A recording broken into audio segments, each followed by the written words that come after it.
Now, I'm a 90s kid. Unlike you limp-wristed weaklings, I've lived for 2 millenniums. And in that time, Kevin Conroy's Batman has been my de facto Batman. So let me explain it for those who don't know.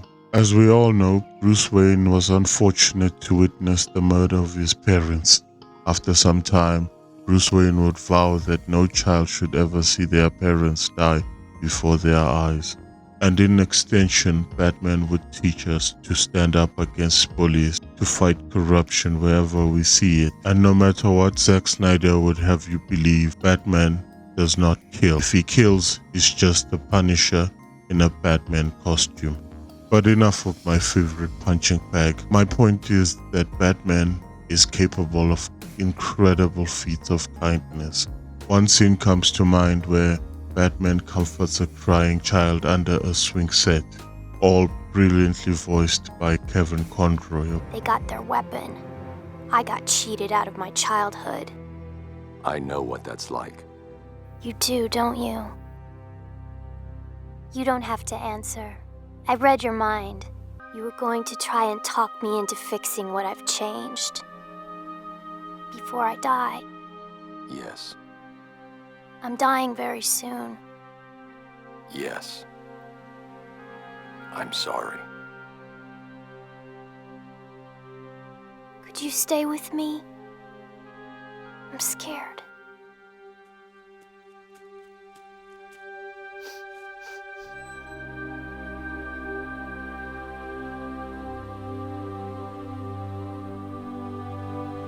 Speaking as someone who scammed a lot, speaking as someone who has worked with people, I know for a fact that people will give you everything they have in exchange for nothing.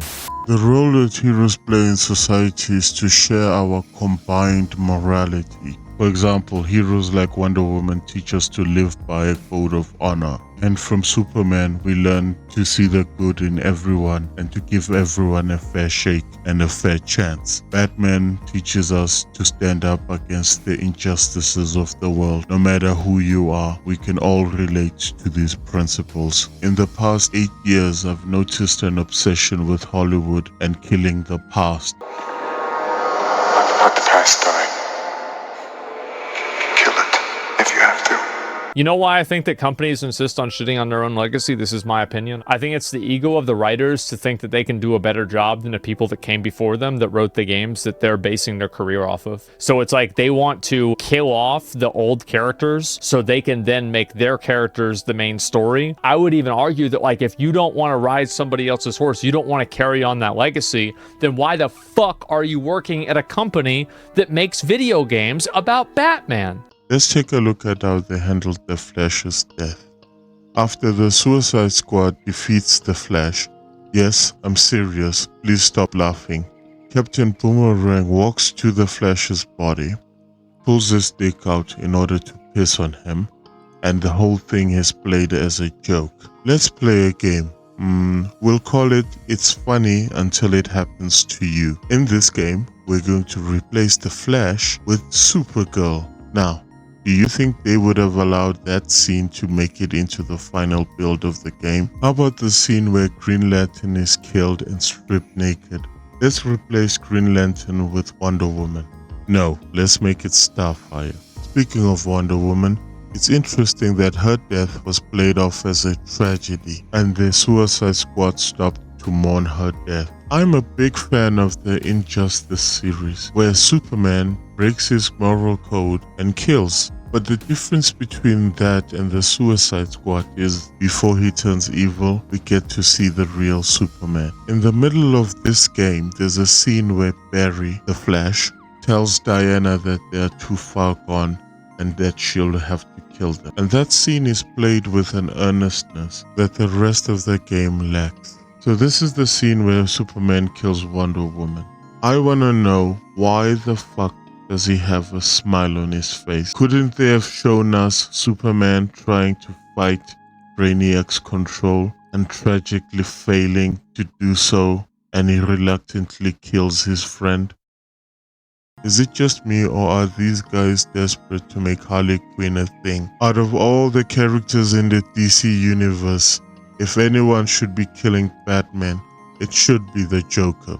And they lecture him as if he was the bad guy, as if he was the one trying to kill innocent people with the Joker.